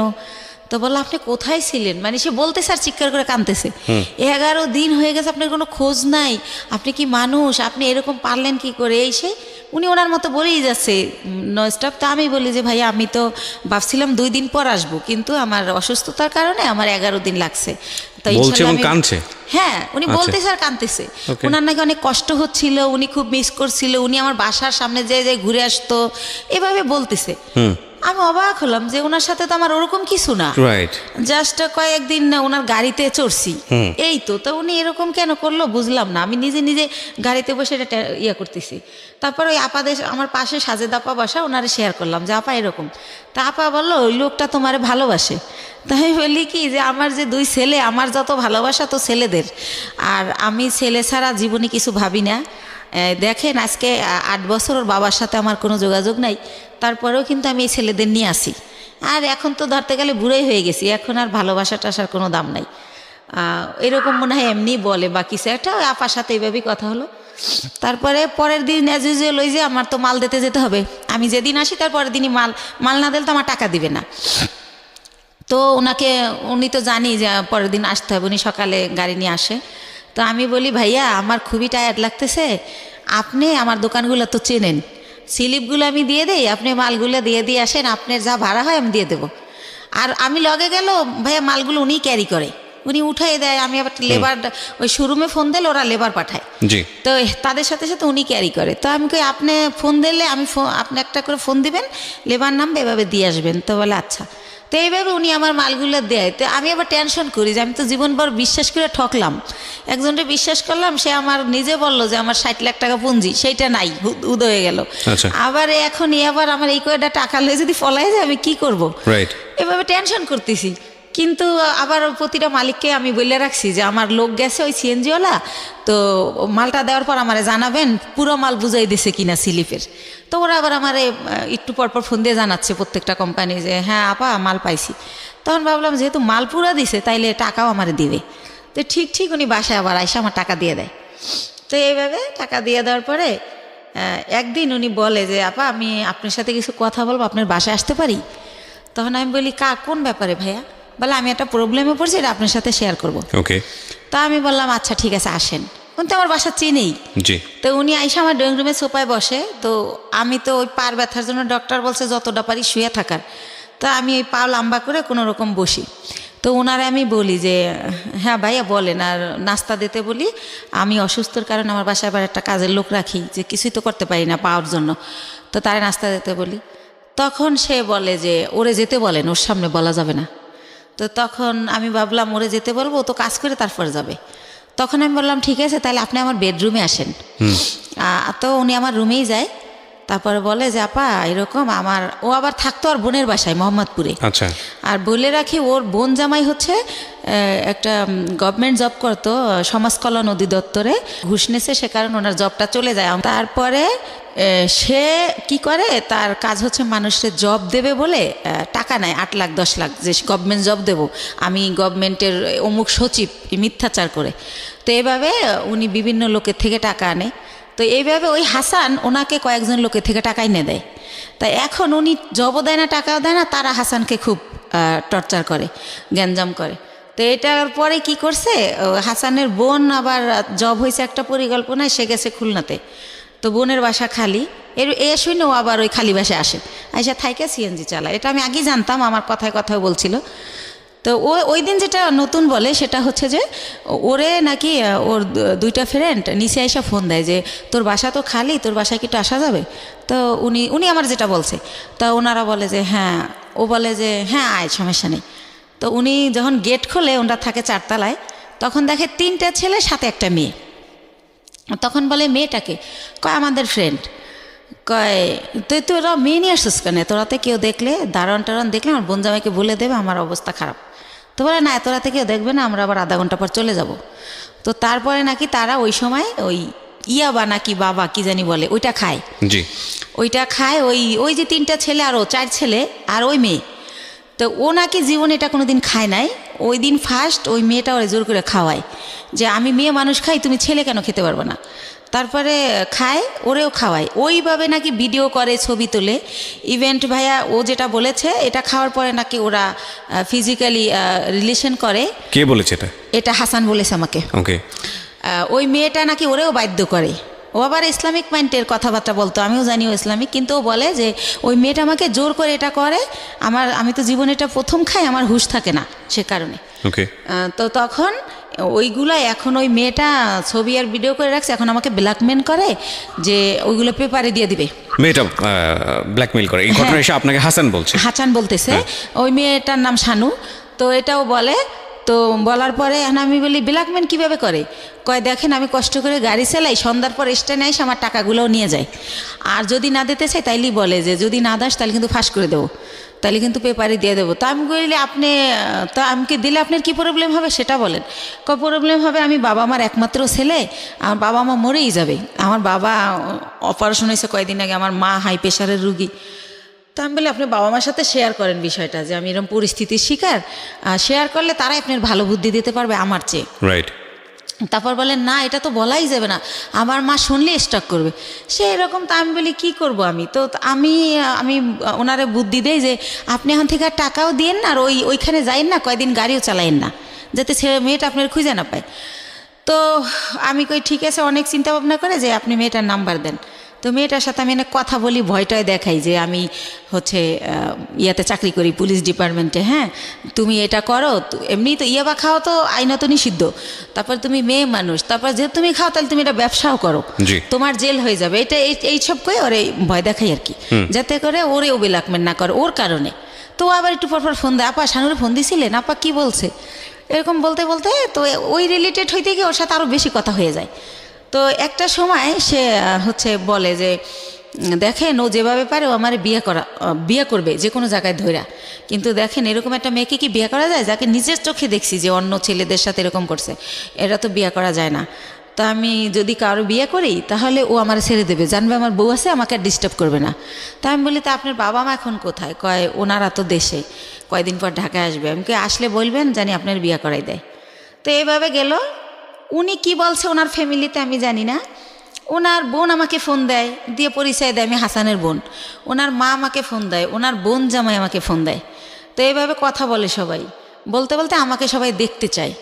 তো দেখতে চাই কি উদ্দেশ্যে আমি জানি না। তার বাবা আমাকে বলে মা তোমার অনেক গল্প শুনছি, তুমি আমার ছেলেটার নতুন জীবন দিছো, এই সেই, আমার ছেলেটা বখাইট হয়ে গেছিলো, নষ্ট হয়ে গেছিলো, খারাপ মানুষের সাথে চলতো, নেশা করতো, এখন কিছু করে না, ভালো হয়ে গেছে শুধু তোমার জন্য। তো এরকম বলেন। আমি বলি আপনারা তো আমার আসলটা জানেন না, ও হয়তো আপনার আসলটা বলে নাই, কারণ আমার মনে হয়েছে ও হয়তো বলছে আমি আনম্যারিড মেয়ে বা এরকম কিছু, এটা আমি গেস করে এটা বলি। তারপর আমি বলি যে আমার অনেক প্রশংসা তারা করে। আমি বলি আমি দেখতে অনেক পচা, আমার প্রশংসা করেন না, আমার দেখলে আপনার ভাল লাগবে না, এখন যেমন পাগল এই দেখার রুচি থাকবে না। তো একটা সময় এত রিকোয়েস্ট করে তখন যাই। যাওয়ার পরে দেখি যে সবার সাথে দেখা হয়, কথা হয়, তারা আমার অনেক পছন্দ করে বলে। তারপর আমি চলে আসি।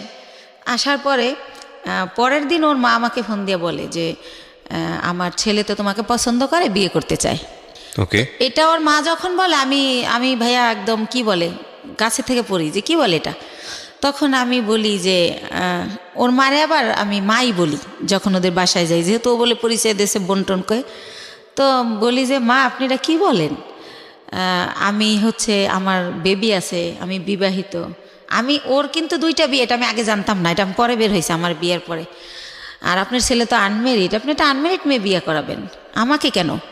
তো এটা বলার পরে বলে দেখো মা, আমার ছেলে আমাকে তোমার ব্যাপারে সবই খুইলা বলছে, কিন্তু আমার ছেলে যেহেতু সংসার করবে, ছেলে যেহেতু তোমাকে ভালোবাসে, আমাদের আপত্তি তো থাকার কথা না, আর তোমারও আপত্তি থাকার কথা না, কারণ ও তো দেখছে তোমার 2টা ছেলে আছে, ও তোমার বাসায় যাতায়াত করে, এতদিন ধরে তোমার সাথে পরিচয়, তুমিও তারে দেখছো, অসুবিধা কোথায়?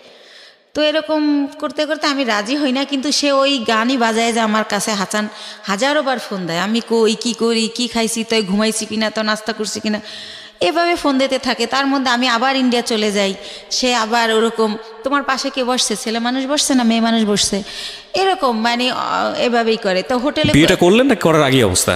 বিয়ে করি নাই, তখনই এরকম এইভাবে মানে সে এত কেয়ার করে, মনে হয় যে আমি হেঁটে গেলে সে ব্যথা পায়, এরকম একটা ভাব।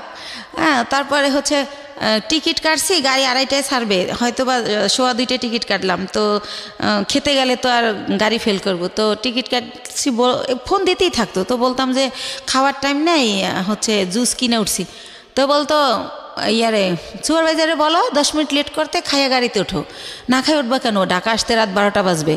তো এইরকম মানে তা আমার লাইফে ভাইয়া এই কেয়ারিংটা তো কোনো সময় কেউ করে নাই, ছোটোবেলা মাও করতো না। তারপরে যে বিয়ে নামক একজনের সাথে মাঝে মধ্যে দেখা হতো, তার সাথে তো আমার কিছুই হয় না এই ধরনের। তো ওই ব্যাপারগুলো আমার খুব ভালো লাগতো যে আল্লাহ আমি খাইলাম কিনে এটা নিয়ে টেনশন করে, রাতের 1টা বাজে আমার অনলাইনে দেখলে এই এখনও ঘুমাও না কেন, ঘুমাও। এর মধ্যে তুমি তো আমি কথা বলা শুরু হলো, তো সেও তুমি বলে আমিও তুমি বলি, আর ভাইয়া আপু বলি না, হেও আপু বলেন আমিও ভাইয়া বলি না। তো এরকম তো একটা পর্যায়ে হচ্ছে সে মাঝে মধ্যেই বাসায় যেতে চায়। তখন আমি চিন্তা করলাম যে আমার ছেলে যেহেতু বড় হয়েছে, তো এই ব্যাপারটা আমার ছেলে খারাপভাবে নেবে, বা আমার ছেলে আমার ঘৃণা করবে, ছেলে আমার খারাপ ভাববে। তো আমার ছেলেকে না আমি একদিন বলি যে বাবা এরকম এরকম ব্যাপার। তো আমার ভাগ্নে আছে ইমরান, বড় বোনের ছেলে, ওর কাছে বলি, আমার বোনের মেয়ের কাছে বলি। তো বলার পরে বলতেছে যে একটা মেয়ের বিয়ে, স্বামী, সংসার যে একটা জিনিস, আপনার তো সেটা হয় নাই, আমরা তো সবই জানি। তো যেহেতু তার সে একা কইলে আমরা নিষেধ করতাম। আমার ভাগ্নিকে বিয়ে হয়ে গেছে, এরকম বড়রা বিয়ে হয়েছে, বাচ্চা হয়েছে, এক ভাগ্নির হচ্ছে ছেলে হয়েছে। তো বলতেছে যে যেহেতু তার বাবা মাও আপনারা নিতে চাইতে, তো আপনার খুশি হওয়ার কথা। তো আমি কই কীভাবে খুশি হব, সে তো ড্রাইভার, আর একজন ড্রাইভার কয় টাকা আর্ন করে, সে আমারে খাবে না আমার বাচ্চা খাওয়াবে, আমার তো সে সারা জীবন এই কাজ করেই খেতে হবে, তাহলে আর বিয়ে বয়ে লাভ কি? তো একটা সময় এভাবে বলিও, নিজে ওদেরকে অ্যান্সার করি, কিন্তু আবার সে যখন কথা বলে খুব ভালো ভালো সুন্দর সুন্দর করে, তখন আবার তার জন্য আমার মায়া লাগে। তো এরকম করতে করতে একটা সময় চিন্তা করলাম যে টুকটাক করে বাসা আসে, ছেলে ব্যাপারটা খারাপভাবে নিবে। তো ছেলেরে ভাগ্নেরে দিয়ে ছেলেরে জিজ্ঞেস করাইলাম, ভাগ্নে বললো যে না আমার ছেলে রাজি। আমি সরাসরি জিজ্ঞেস করলাম না লজ্জায়। তো তারপরে আমরা বিয়ে করে ফেললাম। বিয়ে করলাম হচ্ছে ভাইয়া এই যে মার্চ মাস গেল, এর আগের মার্চের 13 তারিখে। তো বিয়ে করলাম বলতে এভাবে বিয়ে করার পরে সে আমার বাসায় থাকা শুরু করলো। আর হচ্ছে আমি বললাম যে সিএনজি আর চালাইও না, মানে একজনের ড্রাইভার আমার হাজব্যান্ড একটু লাগে, কারণ এইরকম ফ্যামিলির তো মেয়ের আমি না, হয়তো আমি ভাগ্যোদশে কষ্ট করতেছি। তো পরে ওর ভিসা পাসপোর্ট করলাম, ভিসা লাগাইলাম যে আমার সাথে সাথে ইন্ডিয়া যাবা, দুইজনে মিলে ব্যবসা করি। আরও একটা চিন্তা করলাম ভাই এই ব্যবসায় হচ্ছে অনেক মাল তো ওয়েট হয়, একটা ছেলে আসলেই দরকার হয়। যেবার আমার ছেলে আমার সাথে যায় আমি একটু অনেক শান্তি পাই, আমার কষ্ট কম হয়। ছেলে না গেলে 4-5টা ব্যাগ আমার যদি লেবার না পাই আমার ক্যারি করতে হয়, অনেক কষ্ট হয়। তো সব কিছু মিলে টিলে ভাবলাম যে ঠিক আছে, ওর ফ্যামিলিও ছোট, 1 ভাই 1 বোন, বোনেরও বিয়ে হয়ে গেছে, বাবা মাই তো আছে, ঝামেলা নাই, করে ফেলি। তো এইভাবে যাই হোক বিয়েটা হলো, খুব ভালো, শ্বশুর শাশুড়ি খুব ভালোবাসে। তো এরপরে রোজা চলে আসলো, ঈদের সময় আমি শ্বশুর শাশুড়ি সবার জন্য গিফট টিফট কিনলাম। শাশুড়ি আবার বলে বলে দিল তার বোনের ছেলে, বোনের মেয়ে, তাদের যত আত্মীয় আছে সবার জন্য কিনতে, বাস কিনলাম। তো দিলাম। তো আমার শাশুড়ি আবার আমার 2000 টাকা দিল একটা ড্রেস কিনতে। আর আমার হাজব্যান্ড এর মধ্যে ভিসা পাসপোর্টের কাজ চলতেছে, সে আর যায় না এতদিনে ইন্ডিয়া, তারে সব কিছু দিলাম। প্রতিদিন তারে 500-1000 টাকা পকেট খরচ দিচ্ছি, মানে দিয়ে রাখতেছি, যখন শেষ আবার দিচ্ছি, এরকম এভাবে চলতেছে। তো তারপর আমি আরও একবার গেলাম একা। তো এর পরের বার সে আমার সাথে গেল। তো যেহেতু সে আমার সাথে গেল, এখন যদি ভাইয়া যেখানে ব্যবসা করি সবাই আমাকে অনেক রেসপেক্ট করে। এখন যেহেতু তার ছবি আছে আমার কাছে, আপনারা চাইলে দেখতে পারেন। কাবিনটাও আমি নিয়ে আসছি, চাইলে দেখতে পারেন। 20 লক্ষ টাকার কাবিন করা হয়েছে আমাদের বিয়ের যে খরচটা ওটাও আমি দিছি, কারণ ওর তো টাকা ছিল না।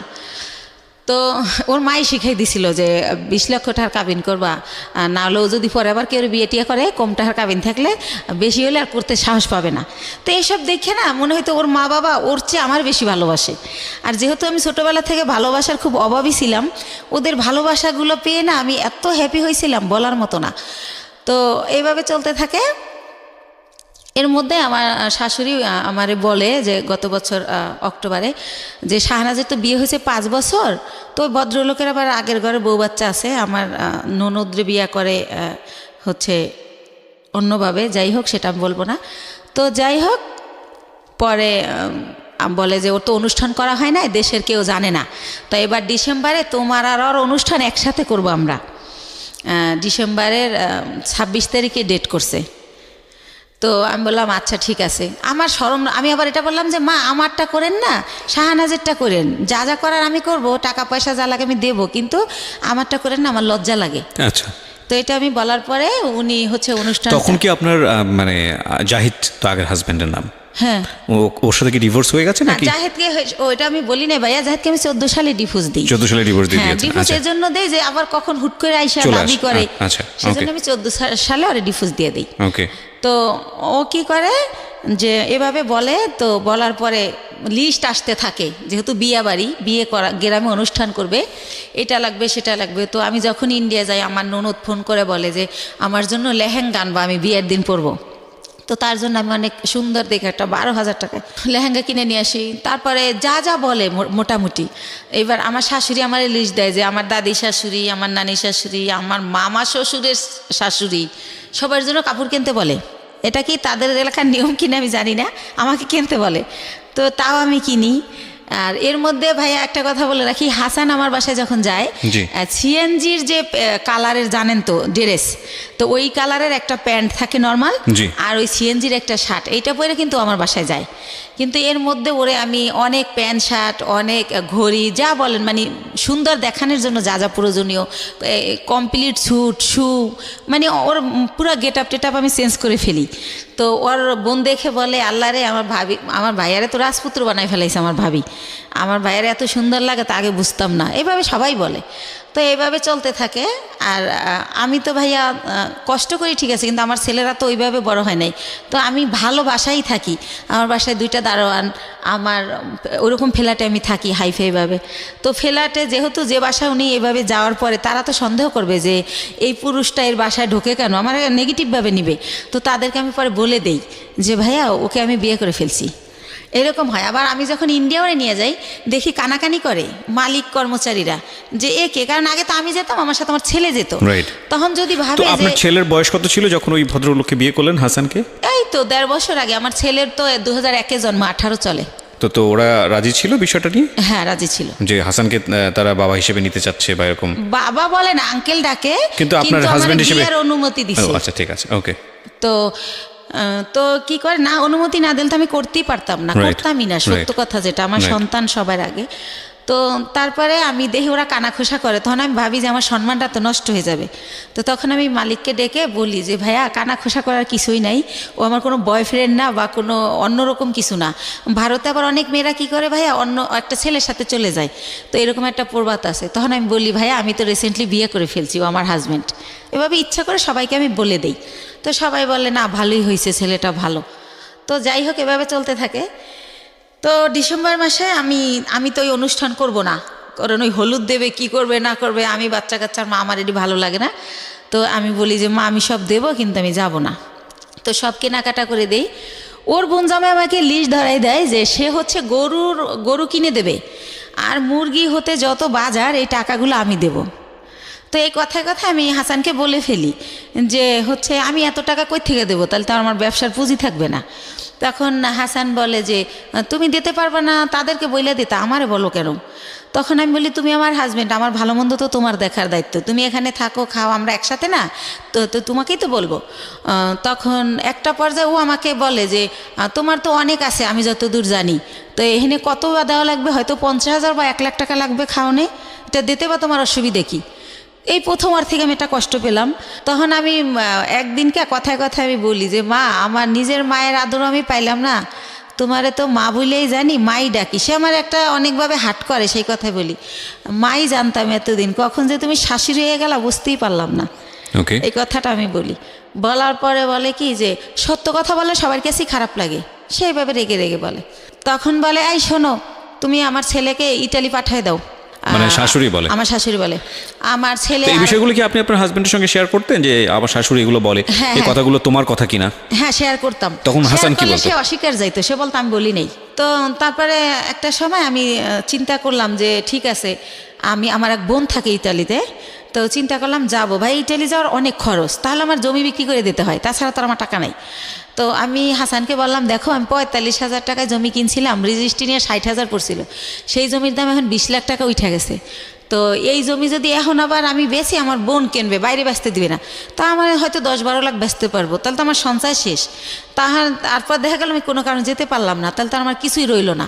তার সাথে আমি এখানে ব্যবসা করি, ভালোই তো আছি, তো ইটালি যাওয়ার দরকার কি? তখন ও বলে হ্যাঁ ঠিক আছে তাই করি, যাওয়া লাগবে না, বাদ দাও, আর বিদেশ কি ভালো নাকি, বিদেশ অনেক কষ্ট, ও বলে। হ্যাঁ, ও আমার সামনে এগুলো বলে, ওদিকে যাবার আর মায়েরে বলে যে ওরে বলো আমাকে ইতালি পাঠিয়ে দিতে। তো এটা আমি আর বুঝি না। তো একদিন আর মাই বললে ফেলে, আমি বলি যে তোমার ছেলে তো মা যেতে চায় না। তো বলে কে বলছে আমার ছেলে যেতে চায় না, তুমি আমার ছেলেরে বুঝাও, তখন আমার ছেলে কি তোমার উপরে যাবে, সেই জন্য তোমার সান্ত্বনা দেয়। তো এভাবে রূপ খুলতে থাকলো, তারপরও চলতেছিল মোটামুটি। ঈদের 2 দিন আগে হঠাৎ করে আমার শাশুড়ি আমাকে বলতেছে যে ঈদের কেনাকাটা কি শেষ করছো?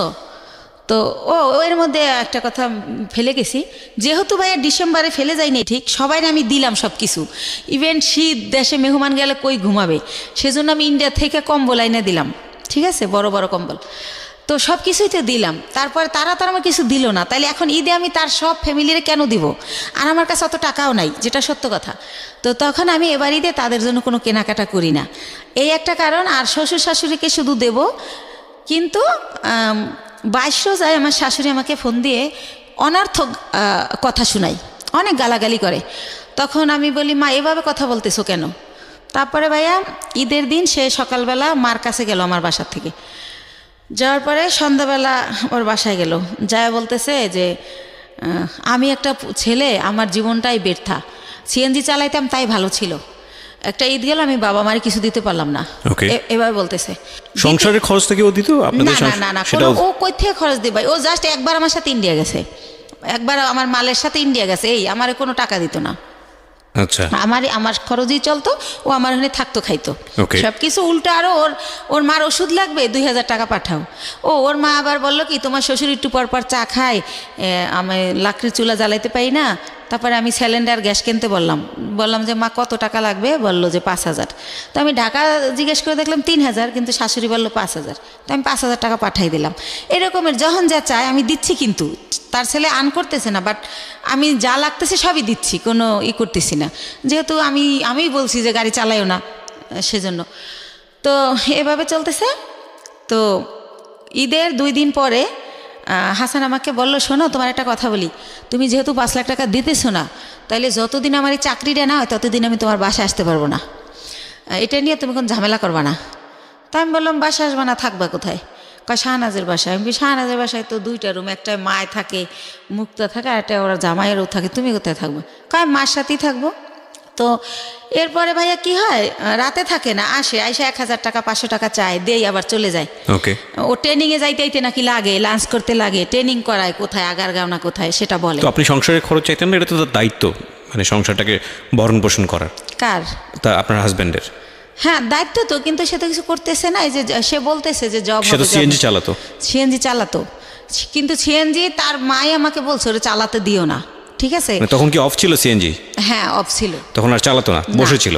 ওকে, ও বসে ছিল বিদেই তো আমি আবার ওর পরিবারের সব কিছু খরচ দিতাম। বুঝতে পেরেছি।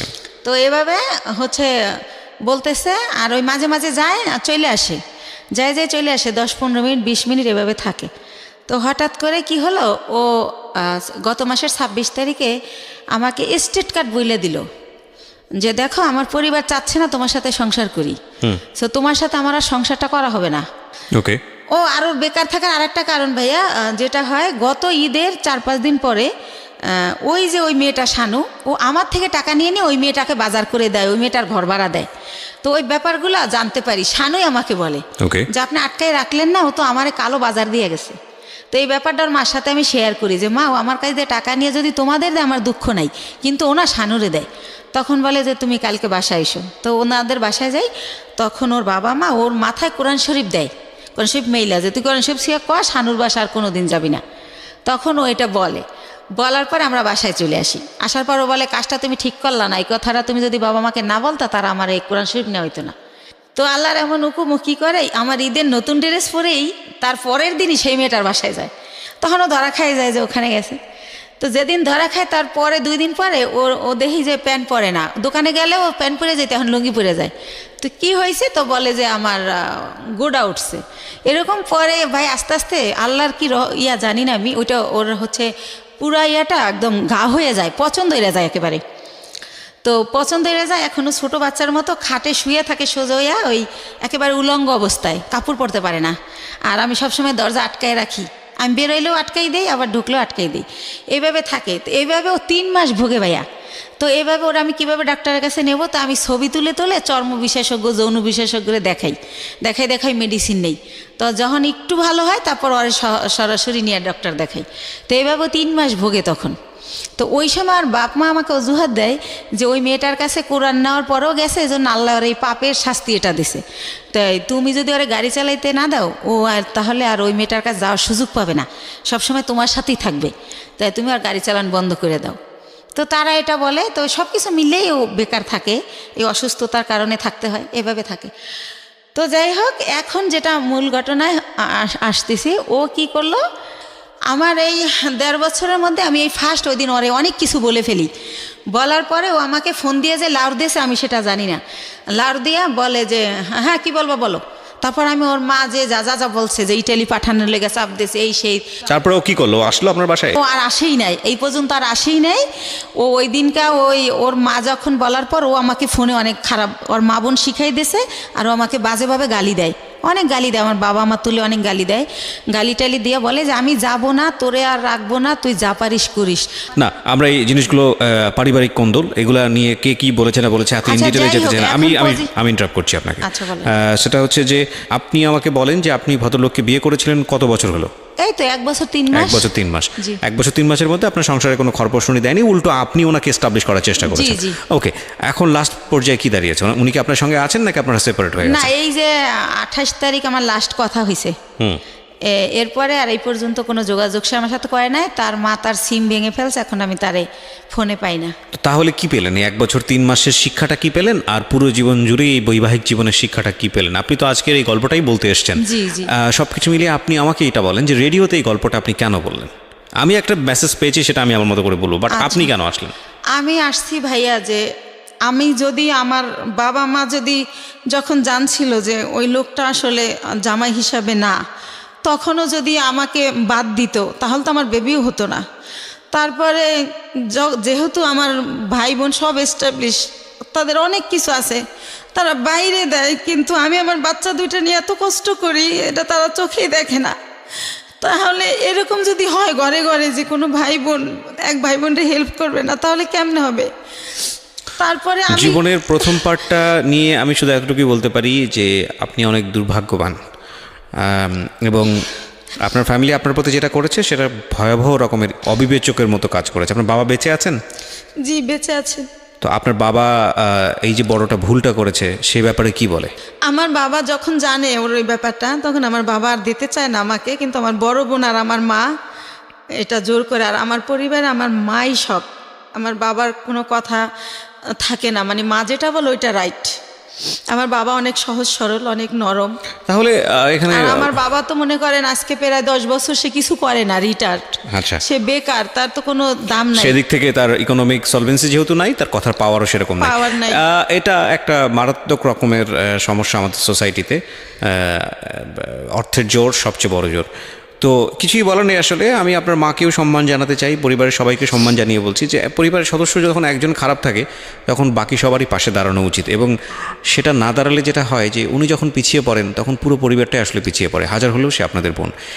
এই জায়গা থেকে একটা বড় ভুল। আর দ্বিতীয়ত আমি মনে করি যে দ্বিতীয় ব্যাপারটা ছিল এক ধরনের ট্র্যাপে পড়া, ফাঁদে পড়া। আমি যদি ভুল না করে থাকি, আপনি কি ওনাকে এখনও আপনার লাইফে চান? আপনার যে হাজব্যান্ড যিনি হাসান, তাকে কি এখনও সংসারের জীবনে চান, নাকি আলটিমেটলি এখান থেকে আপনি একটা শিক্ষা নিয়েছেন যে না, আমার সেই মানুষটাকে আর দরকার নাই?